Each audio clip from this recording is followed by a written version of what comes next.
दोस्तों, आपने वृंदावन के श्री बांके बिहारी मंदिर में देश और दुनिया से लोगों को आते और अपनी मांगी हुई मुरादों को पूरा करते हुए सुना होगा। वृंदावन में बने इस मंदिर में श्री कृष्ण को द्वारिकाधीश नहीं बल्कि कान्हा, बिहारी और बंसी वाले के नाम से जाना जाता है। मथुरा जिले के वृंदावन में बना श्री बांके बिहारी जी का विशाल मंदिर, जहां भक्त सिर्फ उनकी एक झलक पाने के लिए आतुर रहते हैं। मान्यता है कि इस प्रतिमा में भगवान श्री कृष्ण और राधा का मिला जुला रूप समाया हुआ है, जिसे देखने के बाद आप बस यहीं यानी इस मंदिर में ही रह जाना चाहते हैं। ऐसा कहा जाता है कि मार्गशीर्ष माह की पंचमी को श्री बांके बिहारी यहाँ प्रकट हुए थे। मार्गशीर्ष का महीना हिंदू कैलेंडर के अनुसार हर साल नवंबर और दिसंबर में आता है, इसलिए हर साल इन 2 महीनों में वृंदावन के अंदर त्योहार जैसा माहौल रहता है। चलिए जानते हैं क्या है इस मंदिर के रहस्य, कैसे प्रकट हुए श्री कृष्ण।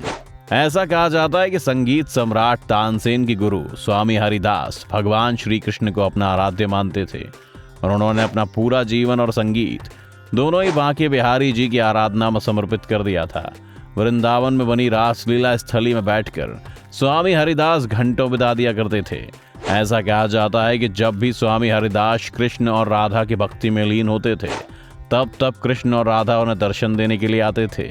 लेकिन एक दिन स्वामी हरिदास के शिष्यों ने उनसे विनती कर कहा कि वो भी श्री कृष्ण और राधा के इस भव्य स्वरूप के दर्शन करना चाहते हैं। सभी भक्तों के ऐसा कहने पर स्वामी हरिदास मान गए और फिर से अपने शिष्यों के साथ भजन में लीन हो गए। कुछ दिन बाद जब श्री कृष्ण और राधा ने उन्हें दर्शन दिए तो उन्होंने कहा कि मेरे सभी शिष्य आपके दर्शन करना चाहते हैं। तब श्री कृष्ण ने कहा कि स्वामी हरिदास चाहें तो वो उसी रूप में राधा के साथ वहीं ठहर सकते हैं। इस पर स्वामी हरिदास ने कहा कि कान्हा, मैं तो संत हूँ, तुम्हें तो मैं कैसे भी रख लूंगा, लेकिन राधा रानी के लिए रोज नए आभूषण और वस्त्र कहाँ से लाऊंगा। भक्त की बात सुनकर श्री कृष्ण मुस्कुराए और वहां से चले गए।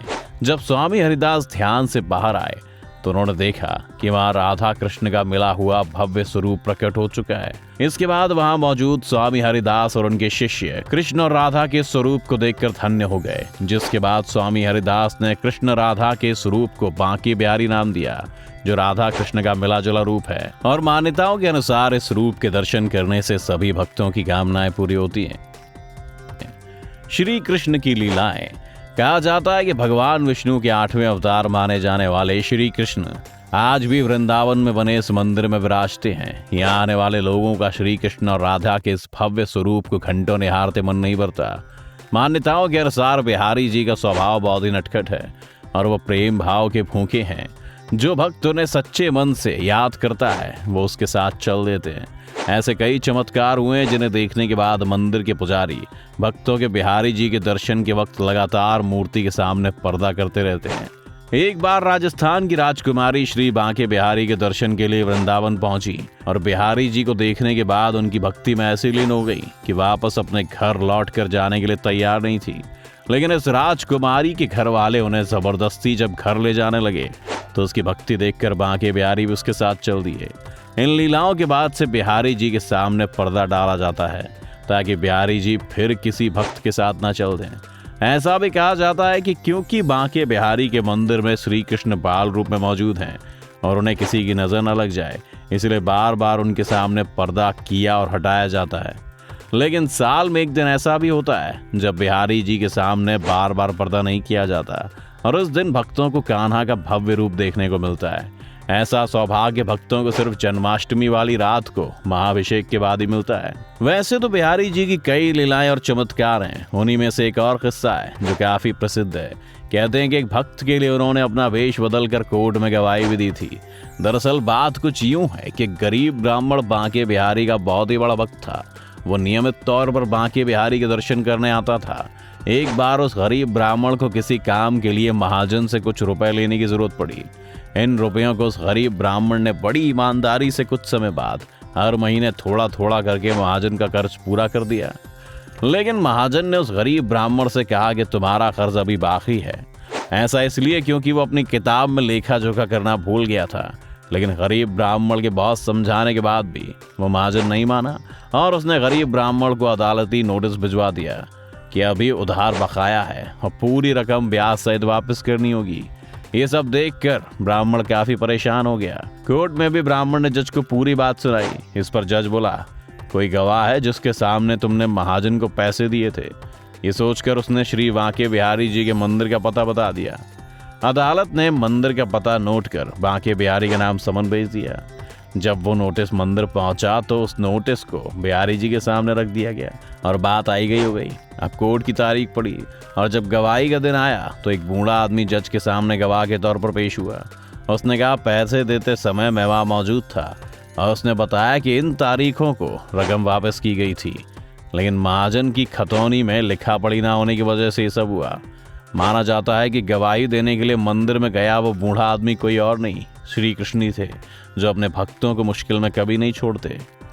मंदिर में श्री कृष्ण का बाल रूप। पूरे भारत में बांके बिहारी जी का एक ऐसा एकमात्र मंदिर है जहां न सिर्फ कृष्ण के बाल रूप की पूजा होती है, बल्कि उनका लालन पालन भी एक बच्चे की तरह किया जाता है।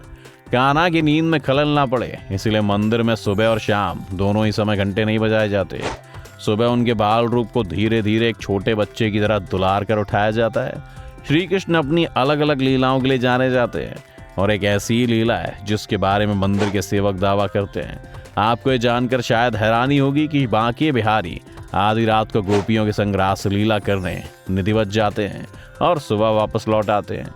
ऐसा तब पता चला जब ठाकुर जी का पंखा झलते झलते एक सेवक की अचानक आंख लग गई और जब उसकी आंख खुली तो उसने देखा कि बांके बिहारी अपने पलंग से गायब थे और जब सुबह हुई तो श्री कृष्ण का ये बाल स्वरूप अपनी जगह पर ही था। बांके बिहारी जी के वृंदावन में बने इस मंदिर का निर्माण साल 1860 में स्वामी हरिदास ने कराया था, लेकिन इसके कुछ सालों बाद जब ये मंदिर खराब होने लगा तो स्वामी हरिदास के शिष्यों और फॉलोअर्स ने इस मंदिर का साल 1921 में एक बार फिर पुनर्निर्माण करवाया। विश्व प्रसिद्ध इस मंदिर तक पहुंचने के लिए आपको पहले मथुरा रेलवे स्टेशन तक पहुंचना पड़ेगा। इसके बाद टैक्सी या किसी अन्य साधन से 13 किलोमीटर की दूरी तय करके आप श्री बांके बिहारी मंदिर पहुंच सकते हैं। इस मंदिर में ठाकुर जी के दर्शन करने का वक्त सर्दियों और गर्मियों में बदलता रहता है। कहा जाता है कि श्री कृष्ण को पेड़े, मक्खन, मिश्री, केसर, चंदन और गुलाब बहुत पसंद है, इसलिए आपको मथुरा में हर जगह पेड़े की कई दुकान दिखाई भी देंगी। ये थे श्री बांके बिहारी मंदिर से जुड़े कुछ तथ्य। अगर आप भी इसके अलावा कुछ ऐसा जानते हैं जो हमने इस वीडियो में पहले नहीं बताया तो हमें कमेंट में ज़रूर बताएं।